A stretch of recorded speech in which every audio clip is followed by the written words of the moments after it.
témoignage vraiment poignant. Je vais passer la parole à Jean Maher, qui est le président de l'OFED, organisation franco-égyptienne pour les droits de l'homme, et secrétaire général de la Credo. Jean, tu as 3 minutes. Je me mets de ce côté pour ne pas faire... Voilà, c'est bon comme ça. 3 minutes, l'Égypte c'est 7000 ans d'histoire, donc vous voyez. Juste rapidement, est-ce que vous croyez que les Coptes d'Égypte, ça va très bien aujourd'hui en Égypte? Oui? Non. Oui? Non. Non? Bon. C'est ni oui ni non.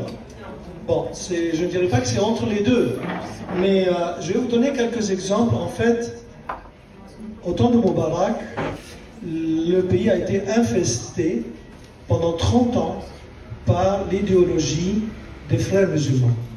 Mais infesté. Ça va? On essaie de s'en sortir, ça ne peut pas se faire en 2 jours. Je vais vous donner des exemples très négatifs. En avril dernier, un monsieur qui vient à Alexandrie, il y avait un prêtre avec ses paroissiens à la plage, et il va avec son couteau et il égorge. Ça vous dit quelque chose, ça, en France, n'est-ce pas? Bon. Il y a quelques années, ce type de massacre, il passait fête d'hiver et il ne se passait rien. Aujourd'hui, il a été condamné à la peine capitale. Déjà avant 2 mois, vous voyez, c'est un grand changement. Un autre exemple, il y a une fille en Haute-Égypte qui va faire des achats à la pharmacie au mois de Ramadan. Alors, les chrétiens, vous savez, ils ne se voient pas, et le pharmacien lui donne 2 gifles parce qu'il considère qu'elle n'est pas habillée correctement au mois de Ramadan. Séance de conciliation comme d'habitude. Ce genre de choses, et perte de ses droits, et la fille, avec sa famille, accepte. Eh bien, les médias, les télévisions et les journalistes bouillonnent. Et le monsieur, le pharmacien est arrêté, et au jugement. Un autre exemple, une famille copte qui va au restaurant avec des enfants, et on demande à manger pour les enfants au mois de Ramadan. Eh bien, monsieur, non, on ne sert pas parce que c'est le mois de Ramadan.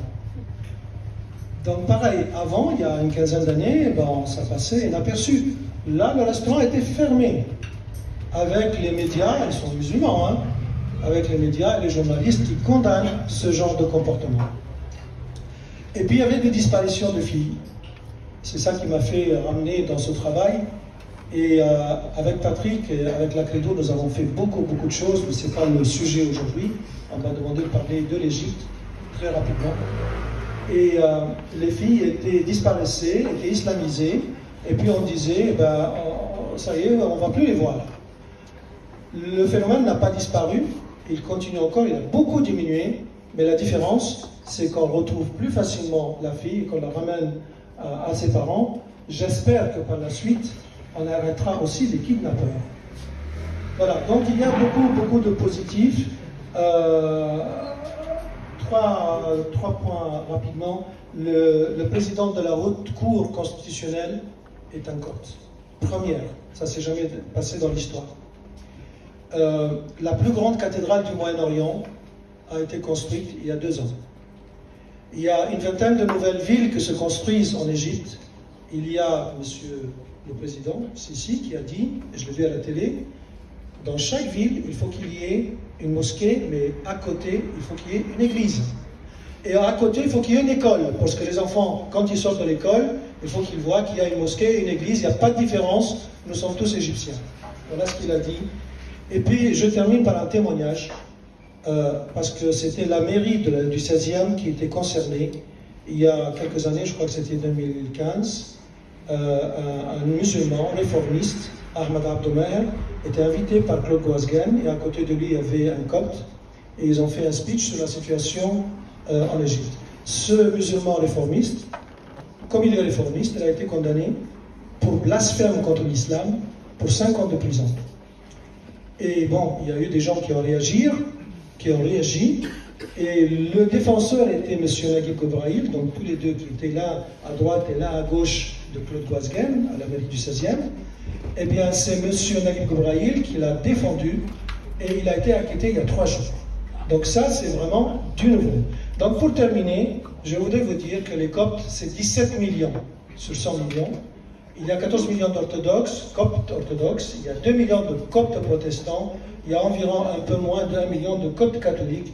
Ils sont tous fils de Pharaon, et donc ils resteront, et ils font partie des chrétiens d'Orient, et je pense qu'on comptera aussi sur beaucoup de travail avec M. Spinner pour nous soutenir. Merci beaucoup.